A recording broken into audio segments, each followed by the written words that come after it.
7월 1일부터 베트남의 은행들은 당신 계좌의 잔액과 거래 내역을 세무당국에 보내기 시작했습니다. 그리고 8월 10일 그 첫 정기보고가 넘어갑니다. 이 영상 기준으로 9일 뒤입니다. 그런데 같은 해 반대 방향의 뉴스도 있었습니다. 임대소득 면세 문턱이 10배로 올라갔습니다. 한쪽에서는 눈을 밝히고 한쪽에서는 문턱을 낮추고, 오늘은 이 두 개가 왜 한 세트인지 이야기합니다. 그리고 저는 이게 서류 위의 이야기가 아니라는 걸 압니다. 제가 관리하는 물건의 소유주들에게 세무서 출석 통지서가 이미 2번 왔으니까요. 그 통지서를 들고 세무서에 직접 다녀온 사람으로서 말씀드리겠습니다. 먼저 저는 세무사가 아니고 이건 자문이 아닙니다. 사안마다 다릅니다. 제 자리에서 직접 보고 겪은 것만 말하겠습니다. 지난 1년 반 동안 시행령이 잇따라 나왔습니다. 실시간 전자세금 계산서, 전자상거래 플랫폼 원천징수, 부동산 전자식별 코드, 그리고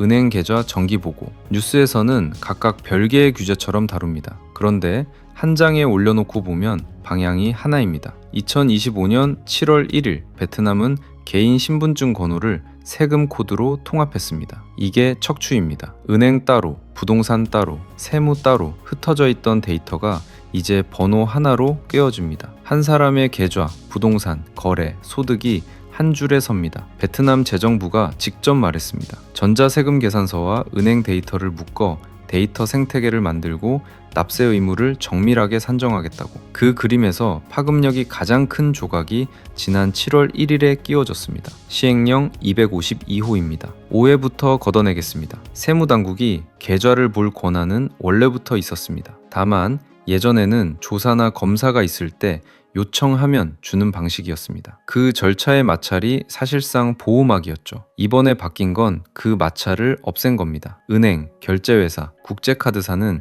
이제 매월 다음 달 10일까지 전자방식으로 자동 제출합니다. 명의와 계좌번호만이 아닙니다. 거래 건수와 금액, 내용, 보낸 사람과 받는 사람, 국내와 해외, 잔액, 계좌에서 발생한 소득, 실소유자와 공동명의자까지. 세무당국이 확보한 계좌가 약 2억 5천만 개, 그중 개인이 약 2억 개. 이걸 AI로 분석해 이상 거래를 골라냅니다. 정확하게 공무원이 당신 계좌를 실시간으로 들여다본다는 뜻이 아닙니다. 상시 수집하고 기계가 선별하는 구조입니다. 다만 안 보인다는 전제는 이제 성립하지 않습니다. 이 체계 위에서 외국인은 현지인보다 선명하게 보입니다. 겁을 주려는 게 아니라 구조가 그렇습니다. 5가지입니다. 하나, 매입 매도 대금이 국경을 넘습니다. 큰 돈이 움직이는 순간 기록됩니다. 둘, 비거주자 계좌는 국제 글로벌 포럼 기준으로 별도 보고 대상입니다. 베트남 비거주 외국인을 콕 집은 항목이 있습니다. 셋, 외국인 소유는 건물별 30% 쿼터로 등록된 식별 가능한 작은 집합입니다. 대조가 쉽습니다. 넷, 외국인은 현금이나 비공식 채널을 쓰기 어렵습니다. 돈이 은행으로만 다닙니다. 다섯, 그리고 임대 계약의 경우 월세를 매달 동일한 사람이 동일한 금액을 보냅니다. 기계가 패턴을 찾는다면 이보다 쉬운 패턴이 없습니다. 여기까지는 구조 이야기입니다. 그런데 이 구조가 실제로 작동하기 시작했다는 걸 저는 통지서로 확인했습니다. 작년 10월과 11월 빈홈 센트럴파크 관할 세무서가 집주인들에게 임대소득세 관련 출석 통지서를 보냈습니다. 받은 분들은 전부 해외 거주라 출석하지 못했고, 저도 그때는 상황 업데이트 정도로 정리했습니다. 솔직히 말하면 저는 그걸 일회성 이벤트라고 판단했습니다. 세무서가 이런 고지를 보낸 게 처음이었으니까요.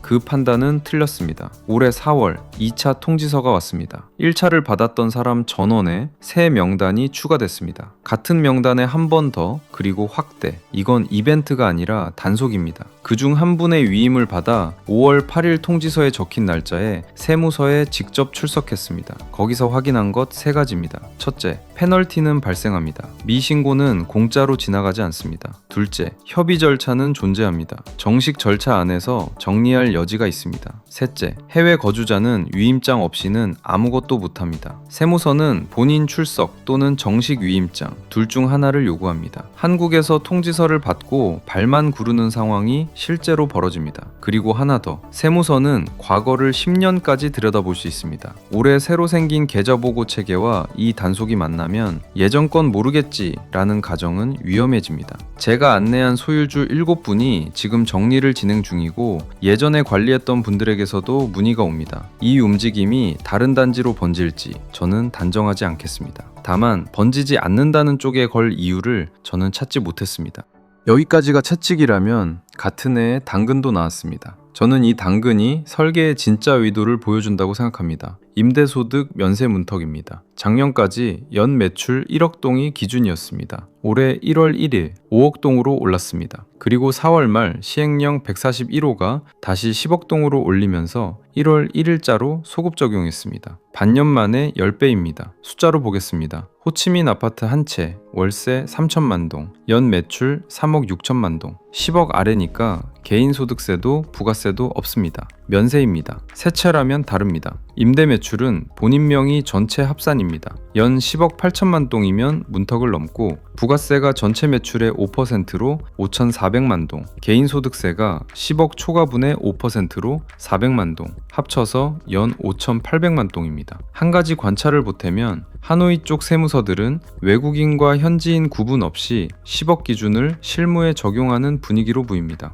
호치민은 아직 뚜렷한 움직임이 없고요. 이건 실무 분위기이지 확정 지침이 아니니 그렇게만 들어두시면 됩니다. 그리고 오늘 영상에서 제일 중요한 한 문장입니다. 면세라도 신고는 해야 합니다. 신고를 해야 면세가 확정됩니다. 신고 없이 조용히 있는 것과 신고하고 면세받는 것은 법적으로 전혀 다른 상태입니다. 눈은 밝아졌고 문턱은 낮아졌고 통지서는 이미 나갑니다. 이 세 개가 가리키는 방향은 하나입니다. 숨지 말고 나와서 신고해라. 나오면 대부분은 낼 것도 없다. 그래서 겁이 아니라 정비입니다. 그런데 순서를 정하기 전에 무시라는 선택지에 가격표부터 보겠습니다. 통지서를 무시하면 당장은 아무 일도 없는 것처럼 보입니다. 문제는 매도할 때 터집니다. 양도거래세를 처리하는 단계에서 미납 이력이 걸리면 페널티에 소급과세, 매도 자체가 늦어집니다. 팔고 싶을 때 못 파는 것, 그게 무시의 진짜 가격입니다. 그래서 지금 할 일 세 가지에 하나를 더합니다. 첫째, 임대소득 신고 정비, 면세 구간이어도 매출 신고부터. 둘째, 명의구조 점검, 현지인 명의인데 수익은 외국인이 가져가는 구조가 있다면 계좌 데이터가 그 흐름을 그대로 그려냅니다. 셋째, 과거 미신고분, 계좌가 말하기 전에 내가 먼저 말하는 쪽이 쌉니다. 다만 소급 범위와 정리 방식은 사안마다 다르니 실행 전에 반드시 사안별로 확인하십시오.